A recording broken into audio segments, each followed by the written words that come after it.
Welcome to the Age of Awakening. Please identify yourself. Enter.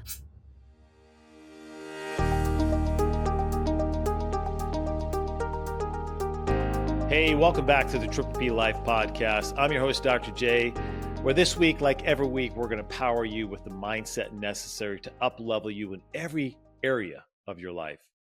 And this is the second week of our summer series of the best of.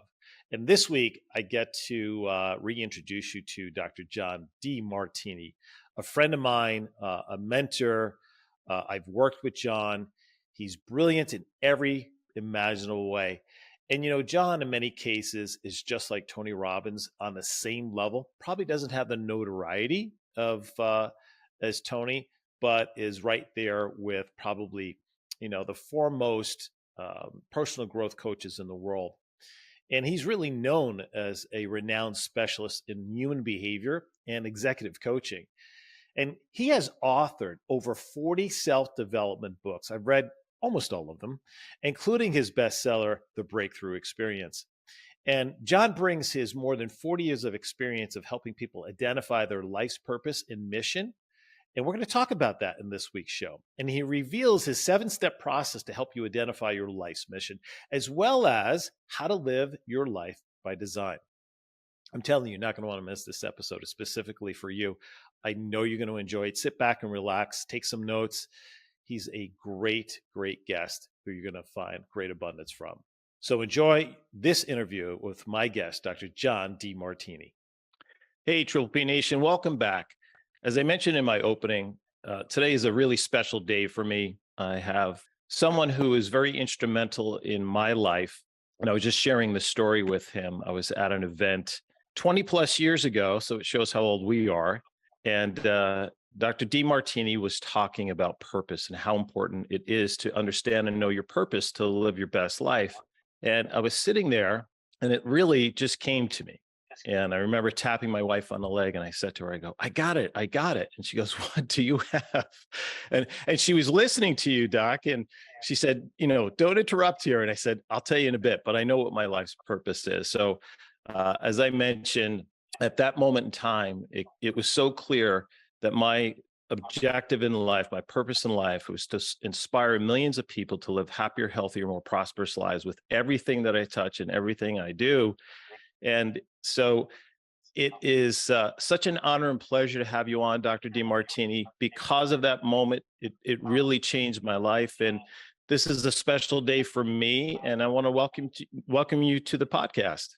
Well, thank you for what you said. That's inspiring. You know, you never know when you're doing a talk, you really don't ever know the ripple effect sometimes. And when you hear something like that, it's a tearjerker. So thank you.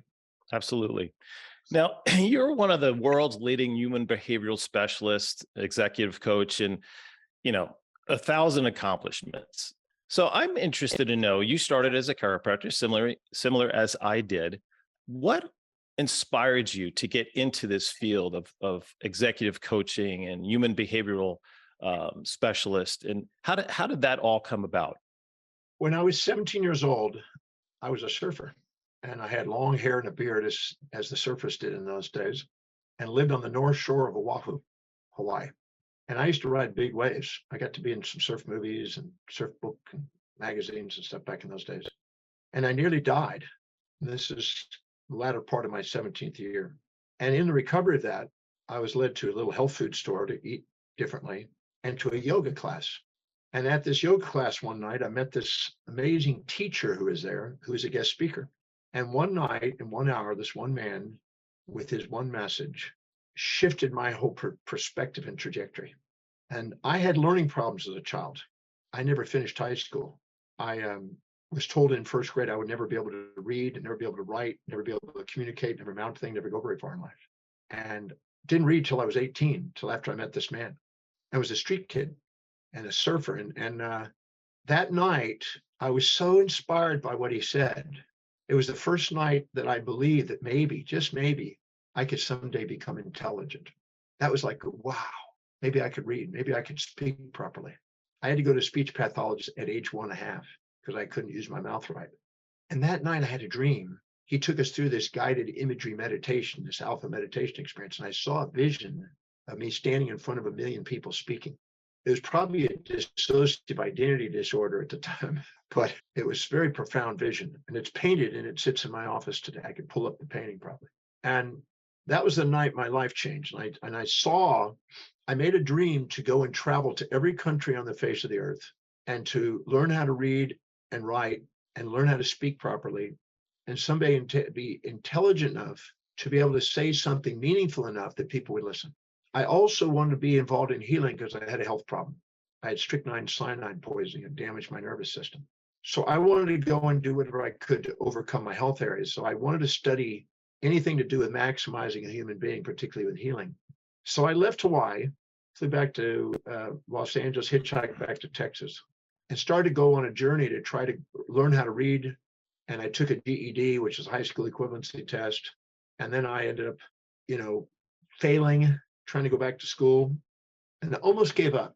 I got a 27 and I needed a 72 on the first test. And I thought, there's no way this is going to work. And my mom saw me crying in the living room and she said, son, what happened? What's wrong? I said, Mom, I got a 27. I need a 72 to pass. I don't think I've got what it takes. And she said something to me that really made a shift at that moment. She said, son, whether you become a great teacher and travel the world like you say you want to do, whether you return to Hawaii and ride giant waves, which you've done, or return to the streets and panhandle as a bum, which you've done, I just want to let you know that your father and I are going to love you no matter what you do, boy. We just love you. When she said that, my hand went into a fist. I looked up and I saw that vision of me standing in front of 1 million people. And I said to myself, I'm going to master this thing called reading and studying and learning. I'm going to master this thing called speaking and teaching. And I'm going to do whatever it takes, travel whatever distance, and pay whatever price to give my service of love across this planet. And I'm not going to let any human being on the face of the earth stop me, not even myself. And I got up and I hugged my mom and I went into my room and I got a Funk and Wagnall's dictionary out and I started memorizing 30 words a day. And I would spell them 20 times, recite them 20 times, put them into a sentence, recite that 20 times, speak it properly with a proper pronunciation. And my mom would test me on 30 words a day before I would go to bed. I couldn't go to bed until those were all perfect. And I grew my vocabulary over the next 2 years, 20,000 words. And I started to pass school, excel in school very quickly, because more than anybody in that school, I think I wanted to learn. Everybody else was just going to school, partying, and I just wanted to learn. And I wanted to learn about the body, mind, and spirit. Anything to do with maximizing physical, mental, or spiritual potential is what I was interested in. Well, very shortly after that, I had somebody come up to me and ask me if I could teach them yoga. Then another person came up and asked me if I could teach them meditation. Then a group came up to me and said, can I give them tips on mathematics? And by the time I was in my second year, I had already students developing. When I went to the University of Houston from the first college, I had somewhere between 100, 125, 150, sometimes swelling up to 400 students every day under the trees. And we had Q&A on anything that I was studying. And I started getting a following about the University of Houston. If it rained, we went into the cafeteria. Then when I went on to professional school, because I went pre-med in school, but I didn't want to go and I didn't believe we had an excess of drugs or a deficiency of drugs and excess of organs. I didn't want to do medicine. I believe that there was a power inside the body that brought about healing. And when I found out about chiropractic, my parents went to chiropractic, and I found out about chiropractic, and there it is. So I went on to chiropractic college, and that was such an inspiration to get to study what I really wanted to study, the mind, body, and spirit, and meet amazing people and get to discover what was the power to heal, the power that we have inside to heal. And so I was teaching every single day. If it wasn't 7 days, it was 6 days a week. I was teaching in my little apartment. I made $100,000 a year teaching in 1979, 78 as a teacher, teaching students and whoever would come and listen in this 1-bedroom little apartment every single night. I would speed read. By then I was speed reading. I was speed reading in the morning, 4 to 7 books, and teach that night whatever I read, just to do it. And people didn't care what it was about. They just come. And then when I got out of graduated, I opened up my practice and I did speaking. I was speaking pretty well every single night. I kept it up, and that leveraged myself to generate patients and to grow my practice. I ended up having a TV show and radio show. I started, really reaching out to reach more people. And I had a dream to reach, 7 billion people on this planet. And all of a sudden I realized that it was not efficient for me to actually be clinically in the cubicles. So I hired me doctors to do the clinical work, and I was training them and teaching and generating patients. I could easily put 100 new patients in the clinic every month, and I'd get the doctors to do the clinical and train them, and I'd work with only the top people. And then that grew, and I started speaking at the Parker seminars, and I started speaking at all the management seminars that were around at the time in the 80s. And I started doing consulting and helping other doctors grow practices. And I was measuring how many people I was able to serve that way, which is more than I could by myself in a cubicle. And then all of a sudden, dentists and podiatrists and medical and health professionals and companies and all kind of people started asking, how do you grow your business, et cetera. And it kept spreading. And then it just kept growing. And it started out around the United States, and then it went to Canada, and then it went to Europe, and it just kept growing. And I've spoken in 176 countries now, and I, just never stopped, because I was told that I would never be able to do that, and I've been blessed to find out I can. So I just keep doing what I do, and I found out that the bottom line, and you already know this, but the bottom line of maximizing an awareness potential is an inside game. It's a mind game. And so I said, I want to master that. I want to master human behavior. I wanted to master, whatever I set out to do, I wanted to master it. And I set out to master the 7 areas of life. I wanted to create original ideas that served human beings across the planet in every country, original ideas and methods and principles. I wanted to create a global business. I wanted to create financial independence. I wanted to create a global family, which is one of the reasons I live on this ship that goes around the world for 21 years. I wanted to create a massive social influence and hang out with some movers and shakers. I wanted to have a vital body. I'm 68 almost and still cranking. I got full on schedule, 18 hours a day. And I wanted to create a movement that inspired people, not a religion, there's plenty of those, but just a movement of inspiration for people. So anybody of any walk of life, any country could be involved in it. And that was my dream. And I wrote that down at age 18. I realized that if I don't live by design, I live by duty. And if I don't fill my day with exactly how I want it, it fills up with how I don't. So I just started prioritizing my life and living by priority. And today, all I do is research, write, and teach. Everything else is delegated. I haven't driven a car in 32 years. I got my own captain, my own pilot, I got everything that I need to do everything else. Cleaners, cooks. I just teach, research, and write. Everything else is delegated. But I'm a firm believer that it's time to give yourself permission to do something extraordinary on planet Earth. And the real you is, I really believe that our physiology, psychology, sociology, all of our business feedbacks, everything that goes on in our business is a feedback mechanism to make sure we're authentic and inspired and doing what we really love and are grateful for our life. And I try my best to help people do and structure their life where they can do something extraordinary. And I love that. I do it every day. I absolutely love doing it. And I still help people in the health field. I still am doing health consults and still adjust people. It's wonderful. It's a remarkable story, and you've accomplished so much, and you're still, like you said, in the game, full on. The purpose has not faded. The passion is still burning brightly, and it's evident just by hearing you speak. The story that you shared is amazing. That your parents' unconditional love, which I'm sure was the impetus to empower you to go forward. And so many people deal with self-doubt and things that permit them. You mentioned it. Give yourself permission to be great. We all have the capability. The question is, how come some do and some don't? So how would you answer that question? Then I want to follow up. I have another question for you and something else you had mentioned. How would you answer that question?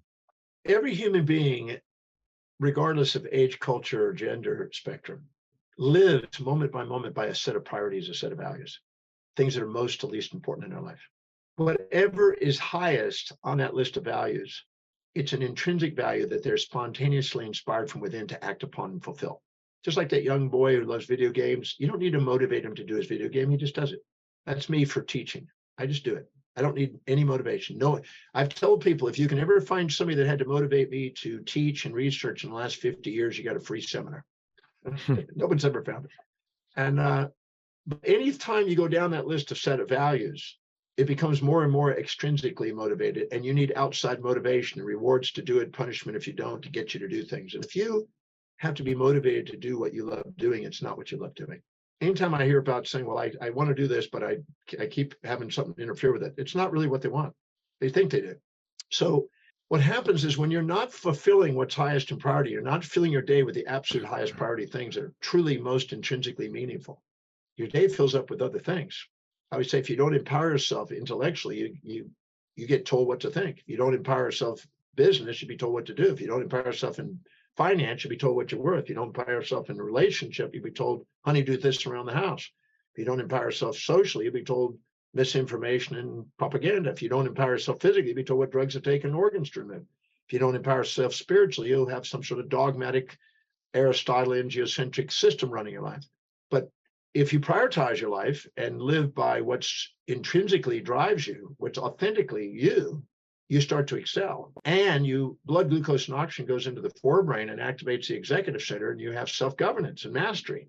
And you have spontaneous actions that lead to expanded space and time horizons and achievement and leadership. But if you don't, the unfulfillment that comes makes you offload brain decisions onto people you admire, and you subordinate to outer influences of people you put on pedestals, and you kind of hero worship. And you then subordinate to somebody you think smarter than you, or more successful than you, or more wealthy than you, or more stable in relationships, or more socially influential, or more physically fit, or more spiritually aware. And the moment you subordinate to others and compare yourself to somebody you put on a pedestal, you'll minimize yourself. And the moment you do, you'll inject some of their values into your life and cloud the clarity of your own highest value, which is your mission. Your inspired mission is sitting intrinsically waiting for you to be into action. But the subordination outer thing and being second to being somebody else and living in the shadows of people instead of on the shoulders of giants is self-defeating. And it's designed to be self-defeating because when you're self-defeating like that, it's a feedback mechanism to let you know that you're going in a direction that's not authentic. It's not a weakness. It's a normal biological system. It's just like the symptoms of our body has been mislabeled as illness, when in fact, some of the symptoms are actually healthy responses for foolish behaviors. If you pig out and you feel a stomach ache the next day, that response is a healthy response. That's not a sickness. That's a healthy response for a pig out. You're not living wisely. Well, all of the symptoms in our life are feedback mechanisms, including non-fulfillment and distractions and these things and anger and whatever it is. So it's subordinating to outer authorities and living in the shadows of others and comparing yourself to others instead of comparing your own daily actions to what's highest on your value. That's the difference. And that's what makes people self-depreciate, because they're comparing themselves to somebody else. Anytime you try to compare yourself to somebody that's got a different set of values, you self-defeat. Anytime you subordinate to somebody else and inject their values and are too humble to admit what you see in them inside you, and you try to be somebody you're not, you're going to self-defeat. And you're designed to, because it's not authentic. And anytime you puff yourself up and project your values onto others and try to get them to live in your values, again, futility. And both of those futile systems are byproducts of judgment. But when we put people in our heart and we see them with equanimity and equity and have a sustainable, fair transaction with people, the doors of opportunity just start skyrocketing and just grows, and you're inspired. It's not rocket science on how to live an inspired life, but it does take prioritization of what you're doing and delegation of lower priority things to people who would love to do what you want to delegate. So you can get on to doing what you do. That's why I teach, research, and write. Those are the 3 core competencies that I do. The rest is delegated away. I don't do anything else. I research, write, and teach every day. So the 3 highest values for you, and this is something I've learned and applied to my own life for many, many years, and I've shared this on the podcast multiple times. Experts such as yourself have done the same thing. People need to identify and review the highest core values in their life. How often do you recommend that they do that? Annually? Every 3 months. Every 3 months. So it could change that rapidly. Yeah, I've been studying values for 45 years. And on my website, drdemartini.com, there's a free, complimentary, private value determination process. Because if you ask people what their values are, they're going to tell you a bunch of social idealisms, because they're going to want to fit into the society and they're part of the herd instead of going out and getting herd. People want to make a difference. They can't make a difference fitting in. They make a difference standing out. And they don't want to stand out because they're afraid of rejection. And, And there's a big, deep thing in there. Thousands of years ago, if we were banished from society and we weren't fitting in, we wouldn't survive out there. But reality is that if you're following a culture, you're not building a culture. And most people follow a culture and they subordinate to outside influences. But I learned a long time ago, the people that actually are willing to go through and be different and get, maybe ridiculed, violently opposed until their ideas become self-evident, they're the ones that change the course of history. And I wanted to go that path. Ernest Becker, in his book, the Pulitzer Prize-winning book, The Denial of Death, talked about the collective hero and the individual hero. The collective hero is the one that tries to fit in and be good to the people, so everybody likes them, even though they lose their soul. But the individual hero is the one that blazes a new trail as an unborrowed visionary, and at first gets ridiculed, but eventually changes the course of history. Mm-hmm. And that's the people I've been studying. I've been interested in doing, I've been standing on the shoulders of thousands and thousands of philosophers and thinkers and you name it, anything, any polymathic individual, any Nobel Prize winner, anybody that's done something extraordinary. I go and find out whatever I see in them, where do I have it and wake it up. And I love doing that. And I think people, I'm absolutely certain that inside every human being is a great leader and a great genius inside there. But as long as they try to live other people's lives, they're not going to see it. They're going to hold it back. It's there. It's waiting. It doesn't forsake you. You forsake it by distracting yourself by the impulses and instincts of the amygdala that are generated by the infatuation, resentments you have on other people. The second we judge other people, our emptiness makes this brain offload to other people for decisions, and we lose our own calling as a leader. And we have a leader inside, but it's unique to what our values are. Some people may be a leader in building a family. I had a lovely lady when I was in practice years ago come to me and said, Dr. DiMartini, I have a gift for you. And I said, oh, thank you. It is a beautiful book. It was on magnetism, on instantaneous personal magnetism by Edmund Shasberry. And I said, wow, what a great gift. And she said, well, this came from my father, and it was handed to him by the Kennedy family. I said, the Kennedy family? He said, yes. And so I took it home. I said, what a great gift. And I flipped through there, and I came and I found the handwritten mission statement by Rose Kennedy in the book. Wow. And in it, it says, I dedicate my life to raising a family of world leaders. When I read that, I got tears in my eyes. I go, that's a mission. You can feel it you can feel it reading it. And people that have access to an authentic expression verbally and in written format like that, and who know what they're doing, they're unstoppable. And the Kennedys, are pretty significant because of that. They made a major difference in the world. And that's partly because of that mission statement that woman had. Yeah, you had mentioned, and so true, we talk about this a lot on the podcast, is that success is an inside game. Oftentimes when entrepreneurs come to me, and I'm sure you've experienced this as well too, they're looking for the next hottest tactic or strategy to grow their business. And what they fail to realize is their business can never outgrow them. And so speak to that and how important it is as it relates to our businesses are a reflection of us. And so therefore, if we're stagnant, our businesses are stagnant. Can you speak to that for a bit? Oh, yeah. Three things just popped in my head as you said that. One was a story after reading a book, One Up on Wall Street by Peter Lynch. He said after he did his technical and quantitative analysis on the stocks that he was going to pick for his mutual fund that he was running, the contra fund, I believe, he said, once I picked out the data that looked like I had a decent stock, I would get on a flight and fly to the headquarters of the company and meet with the principals and people. And he said, if the data showed that it's a potential good company, I want to see 6 things. I want to see people grateful for their job. I want to see people doing what they love and loving what they do. I want to see people inspired by the vision, people who are enthused by what they get to do and are doing it with energy and enthusiasm. They're certain about their skill and they're present when you talk to them. If I see that, I put money into the company because I guarantee it's going places, which meant engagement. And that's the power of that. That's the power of how powerful a mission is. And I had a company, I consulted for a paper manufacturing company in Melbourne, Australia. McKinsey Corporation and Boston Consulting Group asked me to come in to do a private session with the CEO.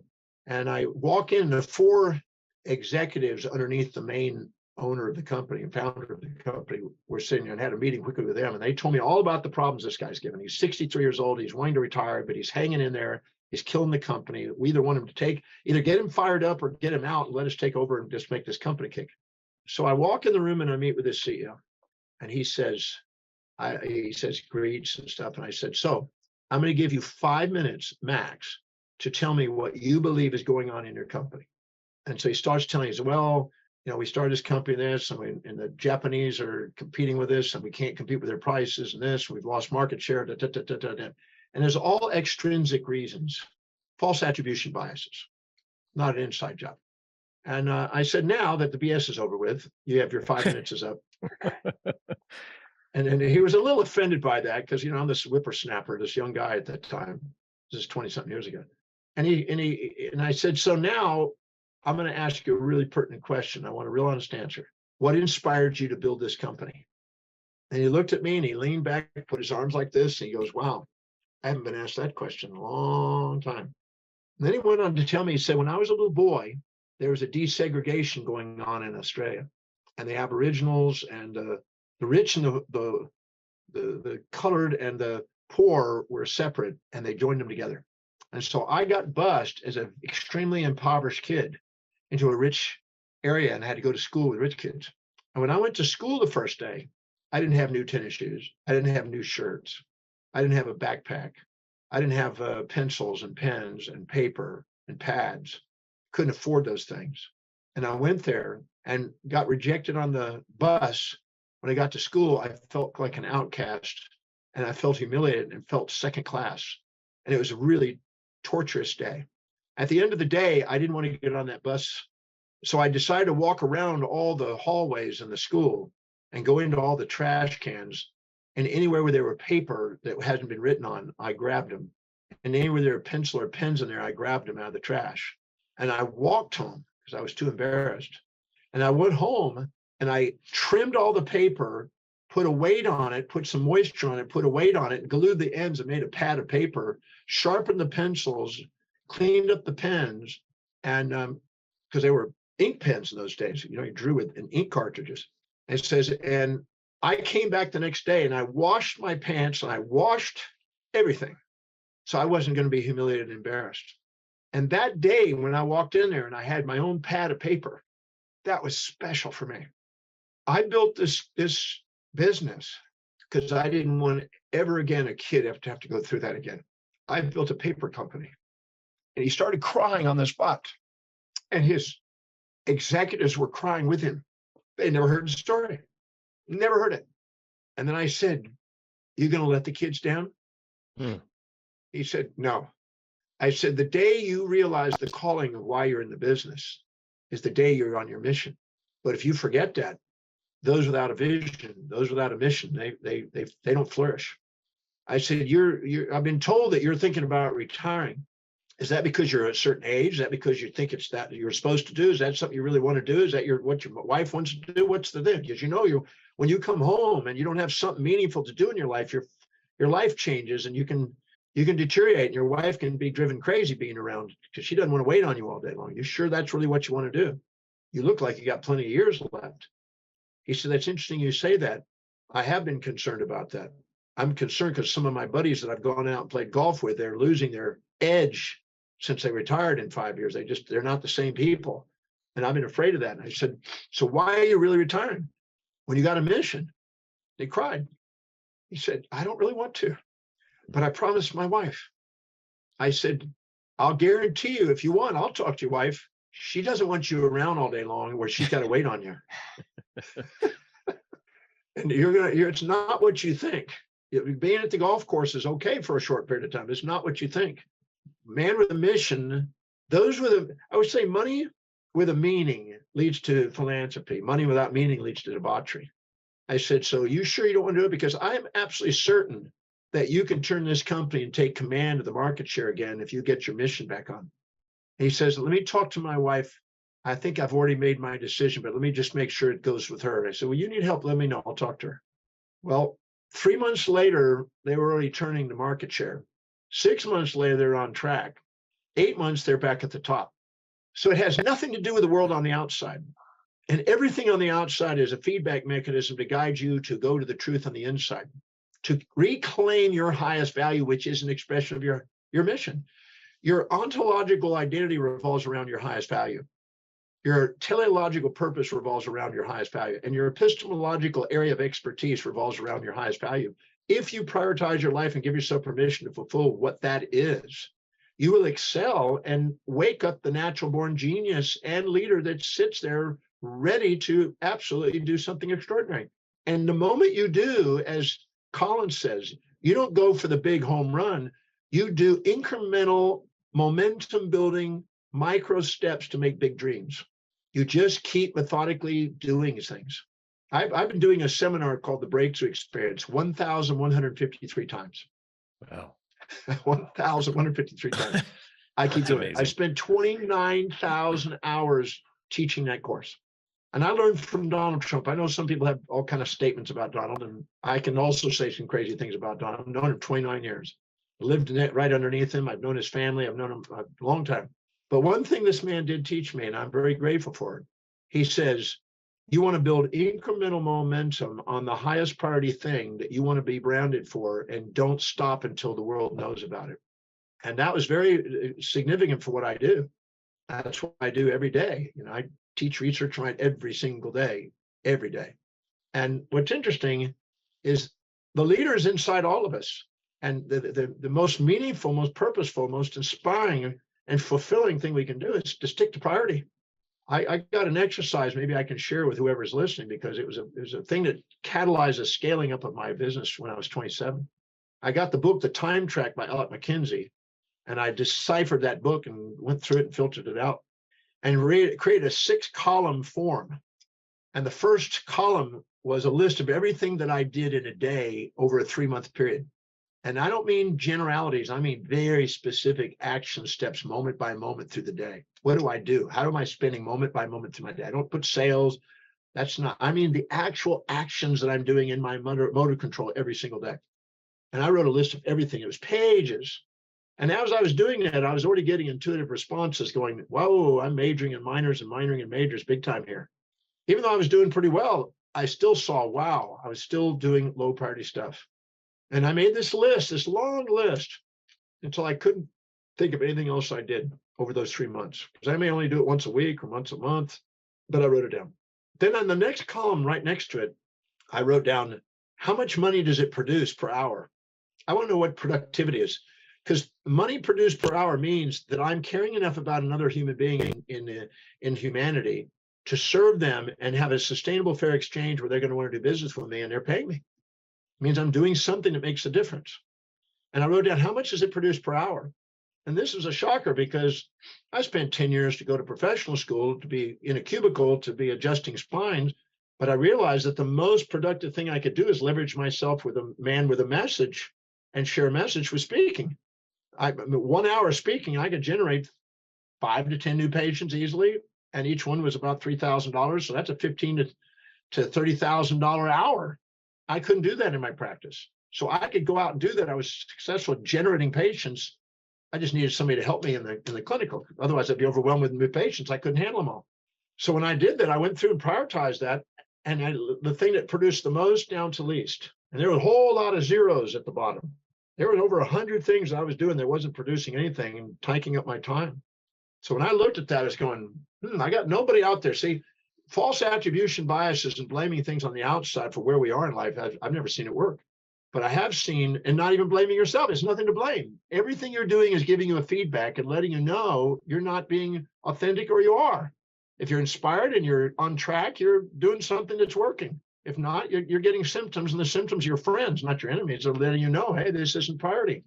So when I finished that list on productivity, I rearranged it according to what produced most to least. And I knew already that the ones that were going to produce are going to be where I'm headed. Then I put the third column. How much meaning does it have on a 1 to 10 scale? How much meaning do all those actions have? 10 meaning it's absolutely inspiring. I can't wait to do it. It's what I dream about throughout the night, and I just can't wait to get up and do that. That's a 10. And a 1 is down there where I got to go. I got to do it. I have to do it. Anytime I hear imperative language, got to, have to, must, should, ought to, supposed to, need to, I know it's not me. It's some injected value of some outer authority that I'm subordinating to. Because you don't talk to yourself that way. That's an outside extrinsic talk. So I found out what is it that I love doing and what is it that I choose to do in life. And anyway, I prioritized that list on meaning. And then I looked at what was common to the thing that was most meaningful. So I couldn't wait to get up in the morning and be of service. So people couldn't wait to get the service. I was enthused by that, inspired by that, and what produced the most. Because if I can go and find out what produces the most, that also inspires me the most, I found my niche. So I did that list. And then the next column was, if I was to delegate those, what would it cost? Not salary, but all the way down to the paperclip. That's training cost, management cost, office space cost, equipment cost, telephone cost, training cost, parking cost, health insurance cost, every cost down to the penny. What was it cost me to have somebody who does a greater job than me, an A individual, to do that job? What would I have to pay for that? To get somebody that I would never have to think about it again, they'd take care of it. Because if you're micromanaging and hiring Z people, you're going to end up having to micromanage people and push people all over the place. So I wanted somebody that would absolutely love to do that job I want to delegate. Who is that? What's that cost?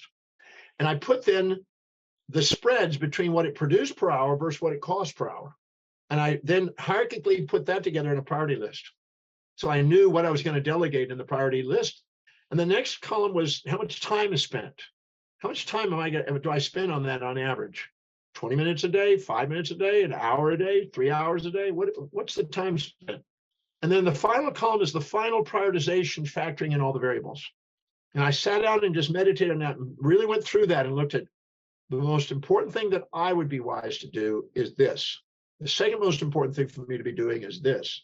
And then I layered it into job descriptions, and I hired the first layer at the bottom. I had to go through 3 people to get that person, but I've got that person now. Boom, got them. And I delegated it.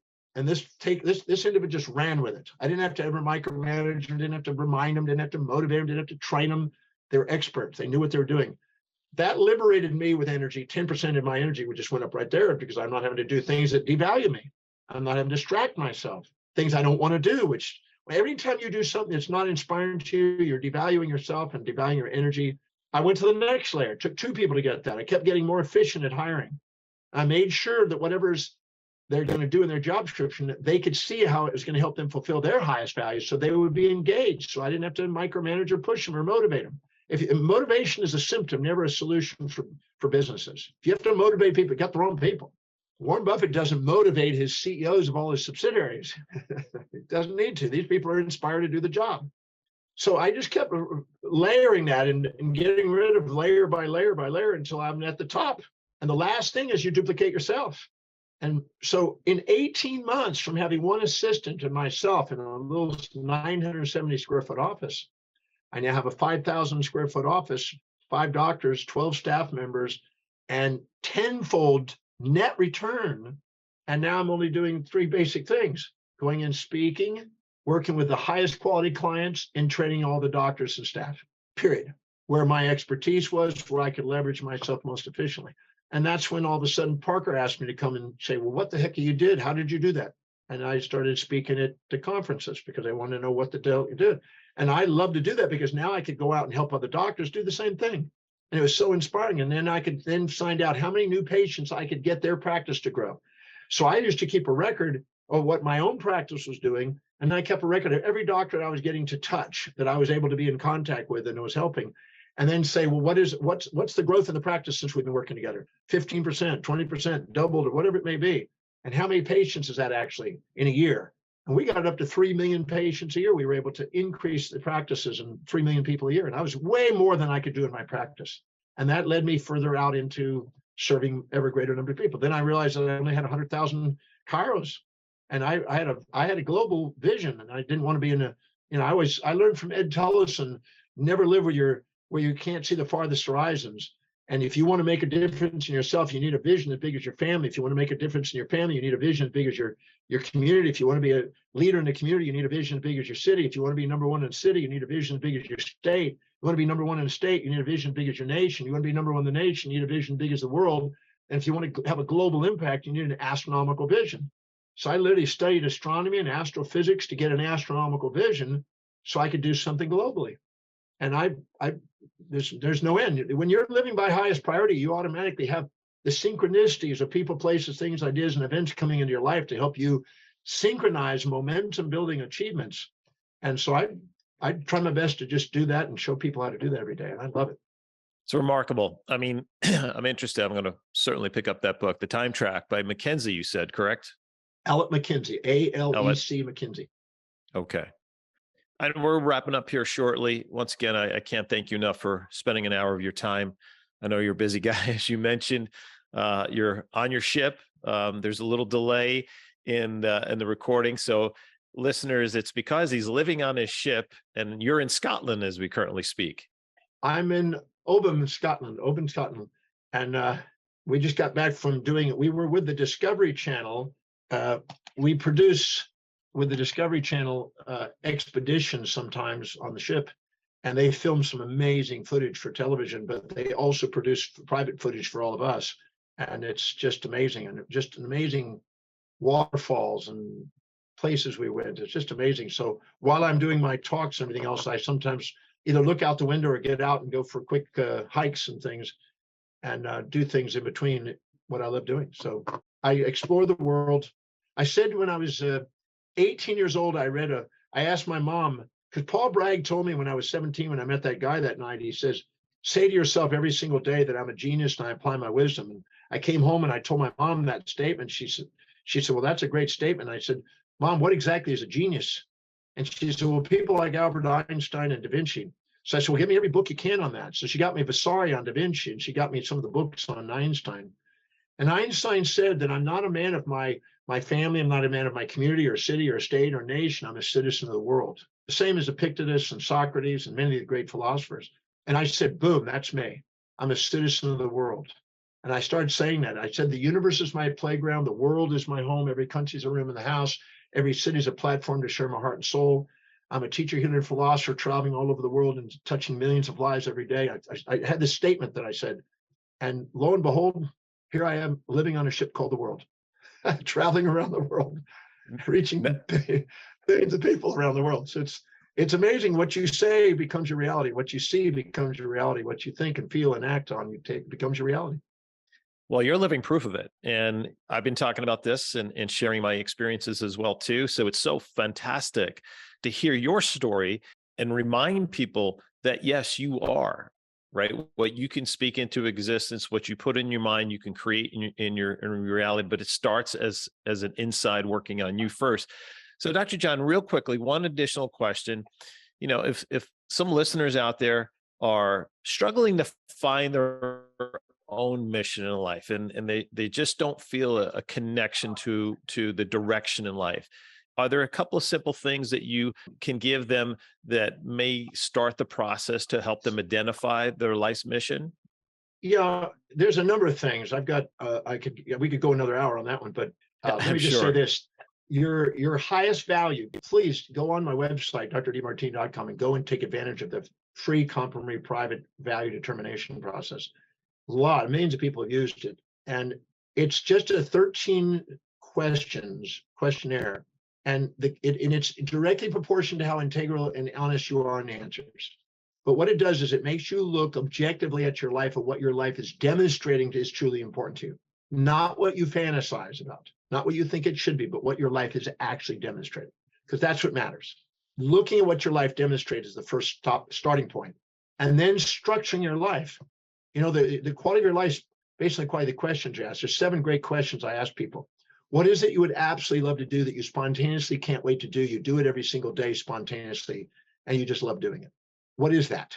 And identify that. Number 2, how can you get handsomely and beautifully paid to do that and make millions doing that? And people always say, well, I don't know. I said, well, then don't stop. Keep looking. I had a lady that loved playing with her dog. I turned into a $100 million business. $100 million. Became the #1 dog in America. She loved playing with her dog. She came to the breakthrough experience, which I taught her that and showed her that. Turned out to be the #1 dog. It was, on the red carpets, they had his own show. It was just amazing, this dog. And she took it, one idea. What is it I'd love to do? Play with my dog. Number 2, how do I get paid to do it? We mapped out a mechanism to do that, and she did it. She retired with 25 million, made 100 million during that time over a 21-year period with a dog. So it doesn't matter where you start. It doesn't matter what you're willing to do. The third question is, what are the highest priority actions I can do today? I usually tell people 3 or 7, or maybe just the one. What is the highest priority, or the top 3 or the top 7 highest priority actions I can do today to move me one step closer to that objective? And start with what you know and let what you know grow in that objective. The fourth question is, which is a foresight question. If you're not living foresight, you're living in hindsight. Executive center is foresight. The amygdala is hindsight. What are the obstacles that you might run into, and how do you prepare for them and strategically manage through them, and how do you use them to your greatest advantage if they arise? So let's anticipate what those might be, and let's come up with a solution and see how they can be turned into on the way, not in the way. You see, there's 2 things you can control in your life that you can prioritize in life: your perceptions, your decisions. If you prioritize your decisions and live by priority every day, you're going places. If you prioritize your perceptions, no matter what happens, how is it helping you fulfill what's highest in your values? If you can answer that and repeat that, then there's nothing in your way in life. The obstacles are perceptions. All problems just mean missing information, and questions help you bring to the surface, the unconscious to the conscious. So the fourth question, one was, what is it I would absolutely love to do? How do I make handsome money doing it? What are the action steps to make it happen each day? What obstacles might I run into? The next one is, what worked and what didn't work today? To stop, metric, do an inventory, what worked, what didn't work, and document both. What worked today, what didn't work today. The next question is, how do I do it more effectively and efficiently tomorrow? Because if you're not working on it, you're repeating the same cycle, expecting different results. You're not going to build momentum. And the last question is, no matter what happened today, no matter what obstacles that appear to occur, how did they help me get even closer? Because a lot of the obstacles are feedback mechanisms to let you know you're not on priority. I've taught thousands of people. In fact, I'm doing a program tomorrow on wealth building for people. I've taught thousands of people that when people have unexpected bills, it's a feedback to them to let them know that the amount of unexpected bills that's average per month needs to go into buying assets at the beginning of the month.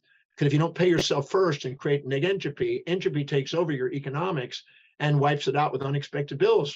And it's just a symptom feedback to let them know that they're not prioritizing their money use and not putting it into an asset that grows for them. They're buying depreciables and they're depreciating. So the same thing in life. If you don't fill your day with high priority actions inspired, it fills up with low priority distractions that don't. And everybody out there has a different set of values, and they're going to project their values onto you and try to get you to live in what they think will be fulfilling for you and them.